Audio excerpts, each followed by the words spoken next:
Hello，你好，我係 Ernest，係 Financial Partners 嘅大中華區董事。咁啊，今日恆指咧就收報呢個23096嘅，咁就基本上嚟講咧就跌咗114點。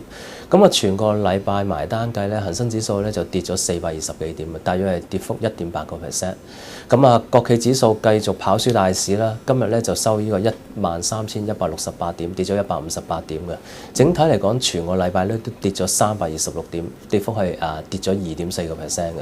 咁啊，當然啦，今日裏邊嚟講個焦點就係呢個友邦保險1299啦，嗰個嘅 IPO 價就19個6毫8，但係整體嚟講全日咧都升得幾唔錯啊，收市係23個0半，升咗呢個17%。咁啊，今日裏邊嚟講亦都係靠佢啦，總成交淨係呢隻都493億，咁啊全日埋單計恒生指數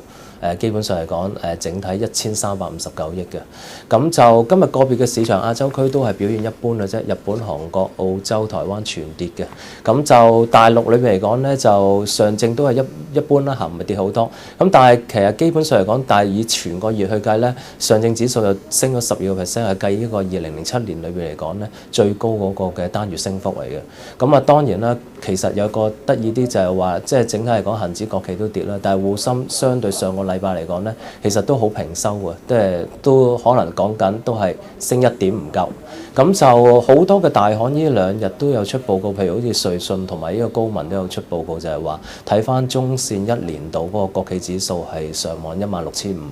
咁嗰個滬深都去到呢個4300。咁如果大家聽佢咁講呢，就真係都幾唔錯嘅升幅。但係如果你問我的話呢，其實短線裏邊嚟講，其實今個禮拜真係稍為似樣少少嘅跌幅。咁啊喺禮拜三嗰個嘅單日轉向個大陰燭，一跌就10天20天都即係跌穿埋。咁而我自己本人睇呢，就會覺得即係整體嚟講嗰個調整個壓力應該仍然都要持續到去下個星期，尤其是下個禮拜美國亦都會有一個嗰個嘅週二嗰個聯儲局嘅議息，即係睇翻當其時嗰個量化寬鬆嗰個情況嘅宣佈啦。咁同埋亦都有呢個國會嗰個嘅中期選舉，咁啊好肯定就係共和黨應該就會搶翻啲即係國會嘅議席㗎啦。